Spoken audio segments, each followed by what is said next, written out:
In 1774, King Louis XV of France died, and his grandson Louis XVI succeeded him. At this point, France was Europe's greatest power, a position they strived to maintain. However, holding on to this position was expensive and led to a series of costly wars that essentially bankrupted France. The French government was led by the king, the clergy, and the nobles, who collectively were known as the Ancien Régime. Remarkably, the Ancien Régime paid very little taxes, which meant that financing France's position fell to everyone else, predominantly the poor. This period also saw the height of the Enlightenment. Prominent French political philosophers such as Montesquieu, Rousseau, and Voltaire were challenging the political status quo. One significant aspect of this was the king's divine right to rule, which implied that the king was king because that was what God wanted. Hence, subjects were expected to obey without questioning. Ideas challenging this divine right to rule came from Britain, with its constitutional monarchy, and from the newly formed United States, which had decided that kings really weren't necessary. France's aid to the American Revolution had secured independence for the colonies and struck a blow against France's great rival, Britain. However, this victory was not cheap and threw France into even greater economic hardship. Louis XVI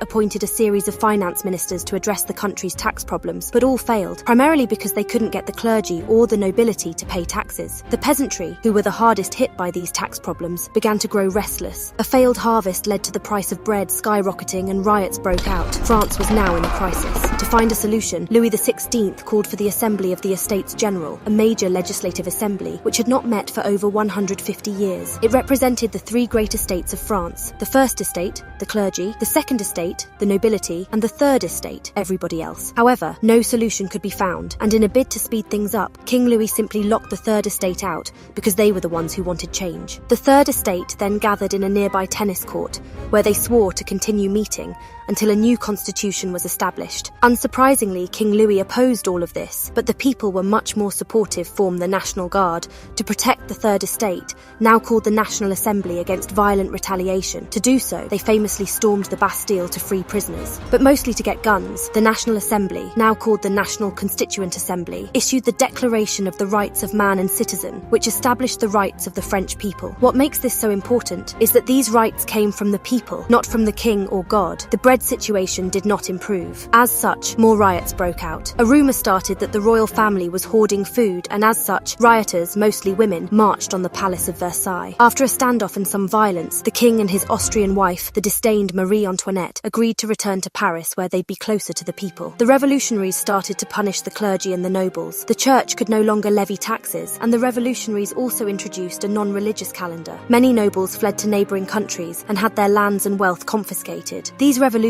should not be seen as unified. However, they had different ideas on what France should be. Most revolutionaries, such as the Marquis de Lafayette, wanted to keep the monarchy, but the Jacobins, led by Maximilien Robespierre, wanted its complete abolition. After 2 years back in the capital with much less power, Louis decided to flee to the protection of his brother-in-law, Holy Roman Emperor Leopold II. The royal family was recognised on the way and sent back to Paris, where they were seen as enemies of the revolution, which they were. Louis and his wife's close ties with Austria meant that the revolutionaries were becoming concerned with external threats. To make matters worse, the Austrians and Prussians issued the Declaration of Pillnitz, which gave their support to Louis against the revolution. This declaration was used as a pretext for war, although Robespierre opposed it. In April 1792, France invaded the Austrian Netherlands, beginning the War of the First Coalition. This was a victory for France, with only Britain refusing to make peace. France annexed the Austrian Netherlands and invaded the Dutch Republic, which after a popular uprising became the Batavian Republic, one of France's sister republics, which were essentially puppet states. Shortly afterwards, a second coalition, this time with added Russia, declared war on France, but again, it was a French victory. Back in France, the revolution also cracked down on internal threats. In 1792, the king was deposed and a republic declared. He was later put on trial for treason and sentenced to death by one vote. Louis was beheaded by guillotine in January 1793. Marie met the same fate shortly afterwards. Louis's death would be the first in the most famous phase of the revolution, the Reign of Terror. This was a period of mass suspicion, where neighbours would accuse neighbours of betraying the revolution. Not seeming supportive enough was enough to have you arrested. The period also saw the execution of over 40,000 people, many by guillotine. Power at this point rested with the Committee for Public Safety, which was led by Robespierre. The terror became more and more powerful until Robespierre himself was arrested and executed, but not before being shot in the face. After the fall of Robespierre, there was a period of stability when a new government, the Directory, was formed. This would last for 5 years before it was overthrown by a famous general, Napoleon Bonaparte, who subsequently declared himself first consul of France. Napoleon had risen to prominence due to his successful military career. He first defeated the British at Toulon before leading a successful invasion of Italy. He was not always successful though, as demonstrated by his 1798 invasion of Egypt, which was rebelling against rule by the Ottoman Empire. Napoleon wanted Egypt to act as a launchpad for invading British colonies in Asia, but harassment by Ottoman and British forces meant that he had to return home, achieving nothing. After his coup, Napoleon oversaw a series of domestic reforms. One of the greatest changes to the government was that bureaucrats and military officers were now promoted based on merit,